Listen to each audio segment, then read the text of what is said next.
Alhamdulillah wa asyhadu an la ilaha illallah wahdahu la syarika lah wa asyhadu anna Muhammadan abduhu wa rasuluh sallallahu alaihi wa ala alihi wa sahbihi wa man tabi'ahum bi ihsan la yaumiddin wa sallama tasliman amma ba'd.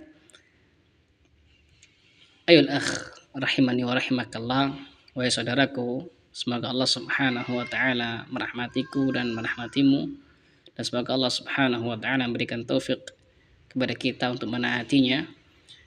Sebentar lagi kita akan memasuki hari-hari yang penuh dengan keberkahan, hari-hari yang utama, hari-hari yang mulia, hari-hari yang terbaik, yaitu 10 hari pertama bulan Dzulhijjah. Akhi rahimakallah, Allah Subhanahu wa taala di dalam Al-Qur'anul Karim bersumpah dengan hari-hari tersebut, sebagaimana firman-Nya, wal fajri wa layalin ashr. Kata Allah Subhanahu wa taala, demi waktu fajar dan demi malam yang 10. Dan Allah Subhanahu wa taala tidaklah bersumpah dengan sesuatu melainkan sesuatu tersebut memiliki kedudukan yang agung di sisi Allah Jalla wa Ala. Namun, akhi rahimakallah, bersumpah dengan makhluk, dengan waktu fajar, dengan 10 hari Dzulhijjah, dengan ad-duha, dengan al-asr, itu adalah kekhususan Allah Subhanahu wa taala. Karena Allah Subhanahu wa taala fa'alun lima yurid. Allah Subhanahu wa taala Maha berbuat atas apa yang Allah kehendaki, sesuai dengan ilmunya dan sesuai dengan hikmahnya yang sempurna.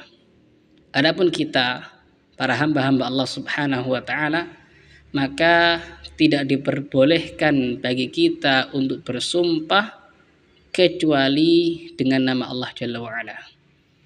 Karena barang siapa yang bersumpah dengan makhluk, dengan Ka'bah misalnya, atau dengan Rasulullah sallallahu alaihi wasallam, atau dengan Jibril alaihi salam, atau dengan ibunya, atau dengan bapaknya, maka dia telah berbuat kesyirikan. Sebagaimana Rasulullah SAW bersabda, man halafa bi ghairillahi faqad asyraka. Barang siapa yang bersumpah dengan selain Allah, maka sungguh dia telah berbuat kesyirikan. Hadis ini sahih, diriwayatkan oleh Abu Dawud, Tirmidzi, dan Ahmad. Oleh karena itu, akhi rahimakallah, kewajiban kita adalah mengagungkan, memuliakan 10 hari Dzulhijjah. Karena 10 hari Dzulhijjah, 10 hari pertama bulan Dzulhijjah merupakan syiar-syiar Allah. Syiar-syiar Allah ada 2. Ada syiar-syiar yang berkaitan dengan waktu, dan ada syiar-syiar yang berkaitan dengan tempat. Dan di antara syiar-syiar Allah Jalla wa'ala yang berkaitan dengan waktu adalah 10 hari pertama bulan Dzulhijjah. Allah memuliakannya, Allah mengagungkannya. Bahkan sampai-sampai Allah Jalla wa'ala bersumpah dengan 10 hari atau 10 malam bulan Dzulhijjah tersebut. Maka kewajiban kita adalah ikut mengagungkannya. Dan barang siapa yang mengagungkan syiar-syiar Allah Jalla wa'ala, maka itu bersumber dari ketakwaan hatinya. Allah Subhanahu wa taala berfirman, dzalika wa man yu'azzim sya'airallah fa innaha min taqwal qulub. Yang demikian itu, barang siapa yang mengagungkan syiar-syiar Allah, di antaranya mengagungkan 10 hari pertama bulan Dzulhijjah, maka itu fa innaha min taqwal qulub, itu bersumber dari ketakwaan hatinya. Semoga Allah Subhanahu wa taala menganugerahkan kepada kita hati-hati yang bertakwa. Maka akhir rahimakallah, siap-siapnya bagi kita untuk bersungguh-sungguh dalam beramal saleh, baik yang wajib-wajib seperti salat 5 waktu dan lain sebagainya, maupun yang sunnah, ya puasa-puasa sunnah, terutama puasa Arafah pada 10 hari pertama bulan Dzulhijjah.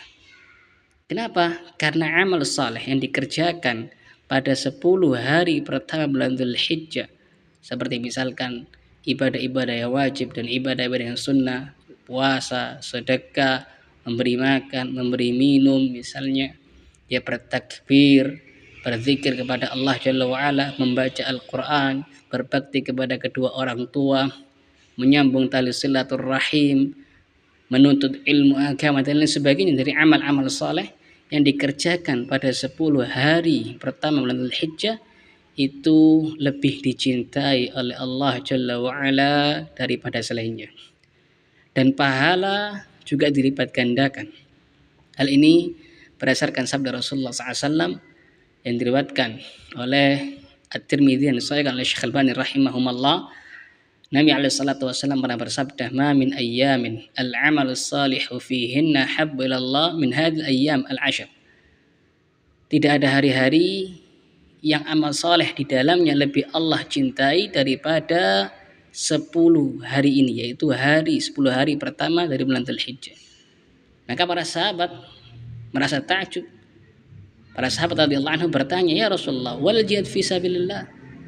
Wahai Rasulullah, bagaimana dengan jihad fi sabilillah? Apakah jihad fi sabilillah, jihad jalan Allah Jalla wa Ala tidak lebih afdol, tidak lebih utama dibandingkan amal saleh yang dikerjakan pada 10 hari pertama bulan Dzulhijjah? Maka Nabi alaihi salatu wasallam menjawab pertanyaan mereka radhiyallahu anhum, "Wadal jihadu fi sabilillah." Demikian pula jihad fi sabilillah tidak lebih utama dibandingkan amal saleh yang dikerjakan pada 10 hari pertama bulan Dzulhijjah. Illa rajulun kharaja bi nafsihi wa malihi falam yarji' min dzalika bi syai'. Kecuali seseorang yang keluar untuk berjihad di jalan Allah Jalla wa'ala dengan jihad yang syar'i, bukan jihad yang bid'i, dengan jiwanya dan dengan hartanya, lalu dia tidak kembali dengan sesuatu apapun alias dia mati syahid. Akhi rahimakallah, di antara amal soleh yang banyak tadi Anda sebutkan adalah puasa. Dan puasa ini memiliki banyak keutamaan. Di antaranya Nabi SAW bersabda dalam hadis diriwayatkan oleh Bukhari dan Muslim, "Kullu amal ibni Adam yudha'af." Setiap amalan anak Adam itu dilipat gandakan. Al-hasanah bi asyri amsalihha. Satu kebaikan dilipat gandakan menjadi 10 kebaikan, ila 700 dhi'af. Bahkan bisa dilipat gandakan menjadi 700 kali lipat, ila masyaallah. Bahkan bisa dilipat gandakan sesuai dengan yang Allah kehendaki. Qala Allah azza wa jalla, Allah Subhanahu wa taala berfirman dalam hadis qudsi, illa shaum, kecuali puasa. Fa innahu li wa ana ajzi bih. Puasa itu untukku dan aku akan membalasnya sendiri. Ini menunjukkan besarnya pahala puasa. Kenapa demikian? Ya da'u syahwatahu wa ta'amahu min ajli. Karena orang yang berpuasa dia meninggalkan syahwatnya, meninggalkan makanannya karena diriku. Lis-shaim farhatan, bagi orang yang berpuasa memiliki dua kebahagiaan. Farhatun inda fitrihi wa farhatun inda liqai rabbih. Kebahagiaan ketika dia berbuka dan kebahagiaan ketika dia berjumpa kelak di akhirat dengan Rabbnya azza wa jalla. Wala khulufu famis shaim atyab indallahi min rihil misk. Dan bau mulutnya orang yang berpuasa lebih wangi di sisi Allah Jalla wa'ala daripada minyak kasturi.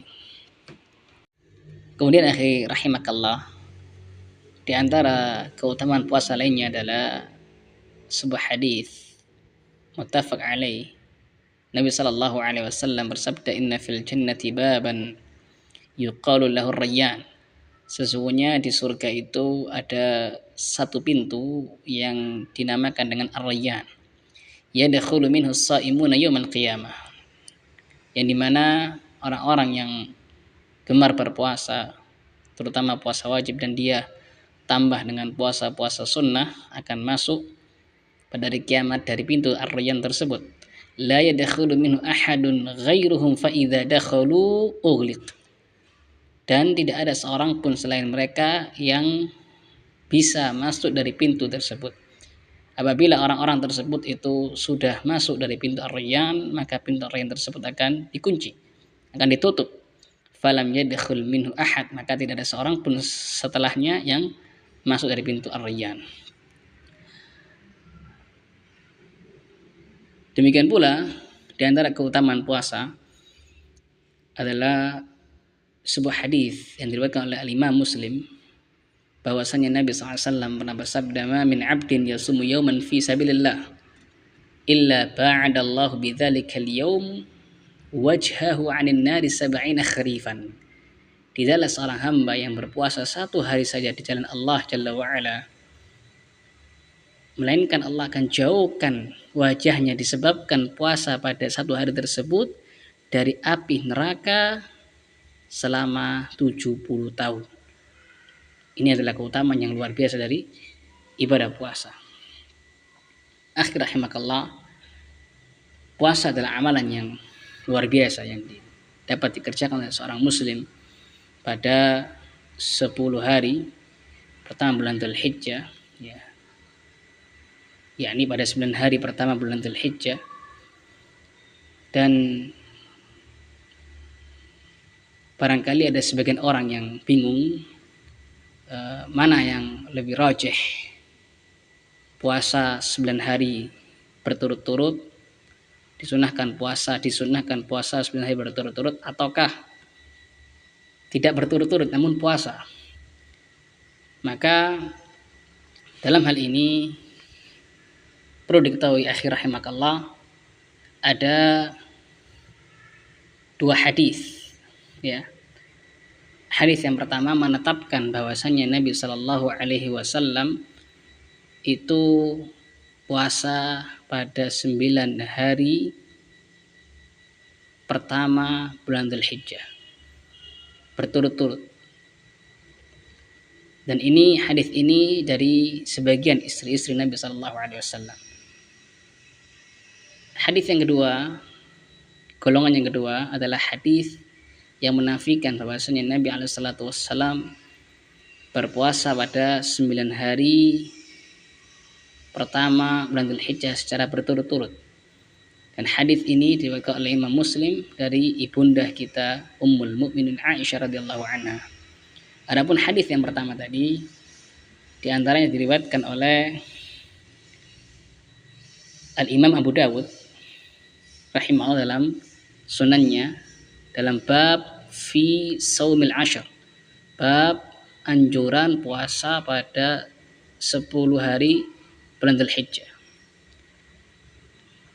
An ba'di azwajin Nabi sallallahu alaihi wasallam qalat, dari beberapa istri-istri Nabi alaihi salatu wassalam, mereka berkata, kana Rasulullah sallallahu alaihi wasallam yasumu tis'a Dzulhijjah wa yaum Asyura wa 3 ayyamin kulli syahr, awal itsnain min asy-syahr wal khamisain. Nabi sallallahu alaihi wasallam puasa 9 hari pada bulan Dzulhijjah. Ini yang pertama, ini intinya. Dan hari Asyura tanggal 10 Muharram, Al-Muharram, dan 3 hari setiap bulannya, yaitu Senin pertama dari bulan tersebut dan 2 hari Kamis. Dan hadis ini disahihkan oleh Syekh Albani rahimahullah dalam Sahih Sunan Abi Dawud. Demikian pula ada hadis lain yang diriwayatkan, ya, ada hadis yang mirip dengan ini yang diriwayatkan oleh, dan hadis ini juga diriwayatkan oleh Al-Imam An-Nasa'i dan juga disahihkan oleh Syekh Albani rahimahullah, ya, dalam Sahih Sunan An-Nasa'i. Di sini disebutkan bahwasanya Hunaidah Al-Khuzai, ada yang mengatakan beliau seorang sahabat radhiyallahu anhu, beliau mengatakan dakhaltu ala ummil mu'minin, aku masuk menemui ummul mu'minin, ya, ibunda kaum mukminin, istri Nabi alaihi salatu wassalam. Sami'tuha taqul, aku mendengar beliau radhiyallahu anha berkata, kana Rasulullah sallallahu alaihi wasallam yasum min kulli syahrin 3 ayyam. Nabi alaihi salatu wassalam setiap bulan puasa 3 hari. Awal itsnain min asy-syahr, thumma al-khamis alladhi yali, yaitu Senin pertama dari bulan tersebut, kemudian Khamis, hari Kamis, kemudian thumma al-khamis alladhi yali, kemudian Kamis yang akan datang lagi. Demikian pula dari sebagian istri Nabi alaihi salatu wassalam, ya, bahwasannya Nabi alaihi salatu wassalam anna Rasulullah sallam kana yasumu tis'an min Dzulhijjah. Dari sebagian istri Nabi alaihi salatu wassalam, bahwasannya beliau Sallallahu Alaihi Wasallam puasa pada 9 hari pertama bulan Dzulhijjah, tanggal 1, 2, 3 sampai tanggal 9. Wa yaum Asyura, dan hari Asyura tanggal 10 Al-Muharram. Wa thalathata ayyamin kulli syahr awal itsnain min asy-syahr wa khamisain. Yaitu kami juga berpuasa pada puasa 3 hari setiap bulannya, yaitu Senin pertama dari bulan tersebut dan 2 hari Kamis. Hadis ini disahihkan oleh Syekh Al-Albani rahimahullah dalam Sahih Sunan An-Nasa'i.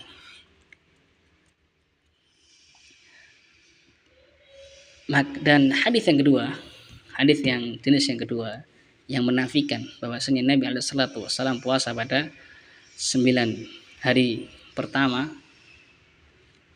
bulan Dzulhijjah adalah sebuah hadis yang diriwayatkan oleh Al-Imam Muslim dari ibunda kita yang mulia, ibunda Aisyah, ibunda kita yang mulia, Ummul Mukminin Aisyah radhiyallahu anha. Beliau radhiyallahu anha mengatakan, "Ma ra'aitun nabiyya sallallahu alaihi wasallam sha'iman al-'ashra qat." Kata ibunda kita Ummul Mukminin Aisyah radhiyallahu anha, aku tidak pernah melihat, aku tidak pernah mengetahui Nabi sallallahu alaihi wasallam puasa pada 10 hari Dzulhijjah sedikit pun.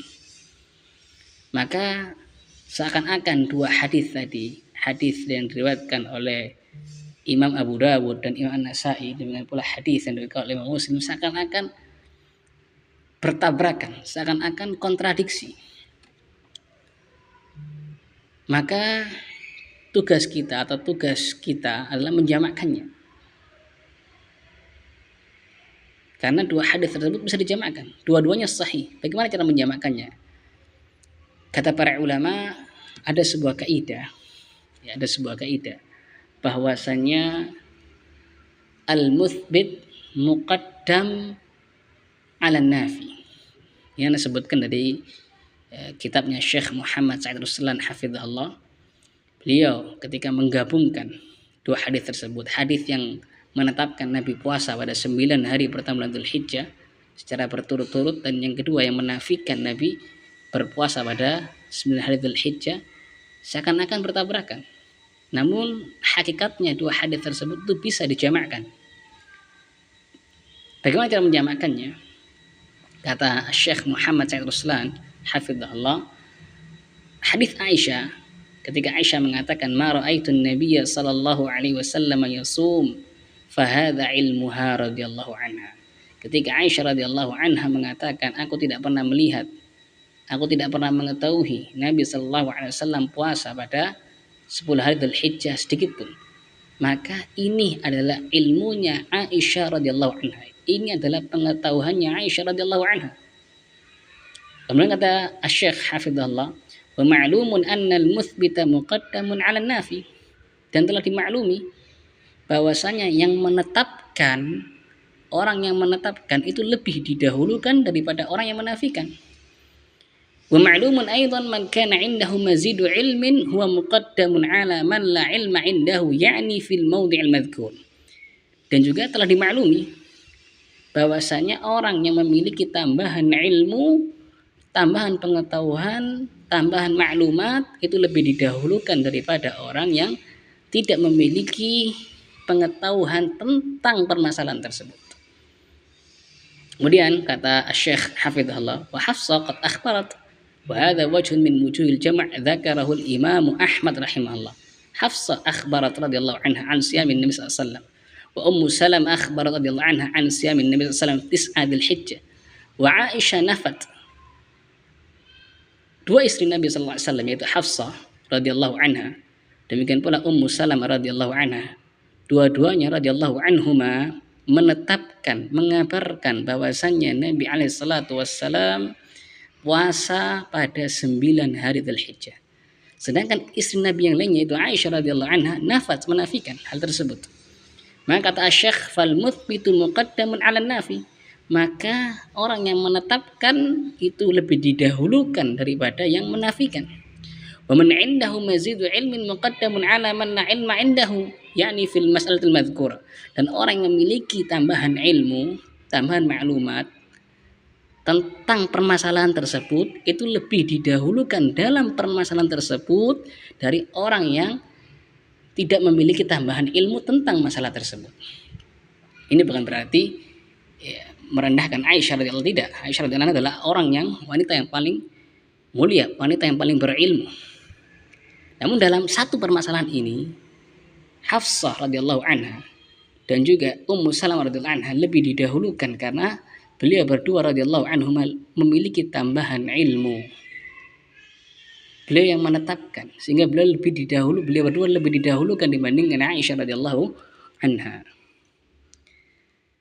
Maka ini cara menjamakkannya. Ana berikan contoh lagi misalnya dalam permasalahan dunia misalkan. Misalkan saya pribadi tidak suka dengan ayam. Ketika misalkan ibunda saya, ibunda anak dan istri anak ditanya misalkan, apakah Ali pernah memakan ayam? Ini pertanyaannya. Apakah Ali pernah memakan ayam? Anak ulangi lagi. Apakah Ali pernah memakan ayam? Maka ibunda anak menjawab. Ibu anak menjawab, iya, Ali pernah makan ayam. Nah, status ibu anak adalah muthbit, yang menetapkan. Sedangkan istri anak menjawab, Ali tidak pernah makan ayam. Dua-duanya mengabarkan kepada penanya sesuai dengan ilmunya. Dua-duanya mengabarkan kepada penanya sesuai dengan ilmunya. Dua-duanya jujur. Dua-duanya tidak berdusta. Apakah dua hal ini bertentangan? Tidak. Bisa dijamakkan. Bagaimana cara menjamakkannya? Cara menjamakkannya al-muthbit muqaddam 'ala nafi, yang menetapkan lebih didahulukan dalam masalah pertanyaan ini daripada yang menafikan. Karena yang menetapkan dalam masalah ini, dalam pertanyaan ini lebih memiliki tambahan ilmu daripada yang menafikan. Maka yang memiliki tambahan ilmu dalam pertanyaan tadi, dalam permasalahan tadi lebih didahulukan daripada yang tidak memiliki tambahan ilmu. Cara menjamakkannya bagaimana? Memang dahulu anak ketika kecil pernah makan ayam. Oleh karena itu, ibu anak menjawab pertanyaan tadi, Ali pernah makan ayam. Karena pertanyaannya, apakah Ali pernah makan ayam? Maka jawabannya pernah, karena ibu anak pernah mengetahuinya, menetapkannya. Sehingga menetapkannya. Adapun istri anak ketika menafikan anak tidak pernah makan ayam, ini sesuai dengan ilmunya. Karena memang ketika anak beranjak besar, beranjak dewasa, ya anak sudah mulai tidak menyukai ayam. Sehingga ketika besar anak sama sekali tidak pernah makan ayam. Sehingga dalam pertanyaan tadi, apakah Ali pernah makan ayam, yang didahulukan adalah ibu anak, karena ibu anak lebih memiliki tambahan ilmu dalam pertanyaan tadi sehingga lebih didahulukan. Jadi itu diantara cara menjamakkan dua hadis yang seakan-akan bagi kita itu bertentangan, bertabrakan, saling kontradiksi, namun hakikatnya tidak, karena bisa dijamakkan. Ya, karena bisa dijamakkan. Cara menjamakkannya bahwasanya hadis yang menetapkan bahwasanya Nabi alaihissalam puasa 9 hari Dzulhijjah lebih didahulukan daripada hadis yang menafikan Nabi alaihissalam puasa pada 10 hari Dzulhijjah. Dan hadis tadi riwayat Muslim untuk menunjukkan bahwasanya Nabi ketika Aisyah radhiyallahu anha tidak melihat Nabi alaihissalam berpuasa sedikit pun, bisa jadi karena beliau memiliki udzur. Ya, bisa jadi beliau memiliki udzur syar'i sehingga memang Nabi pada saat itu tidak puasa, seperti itu. Dan ini juga yang disampaikan oleh Syekh Muhammad Said Ruslan hafizahullah ketika beliau mengatakan innama akhbarat annaha lam tarahu kadzalik fayuhtamal annahu lam yasumahunna limaradin aw li safarin aw li jihadin aw li 'aridin 'arada mimma ya'ridu lin-nasi fil ard. Kata Syekh Muhammad Said Ruslan hafizahullah, ketika Aisyah radhiyallahu anha, ibunda kita Ummul Mukminin radhiyallahu anha, mengabarkan bahwasanya beliau tidak pernah mengetahui, tidak pernah melihat Nabi alaihissalam puasa pada 10 hari Dzulhijjah, maka ini mengandung kemungkinan bahwasanya memang beliau tidak berpuasa pada saat itu karena sakit.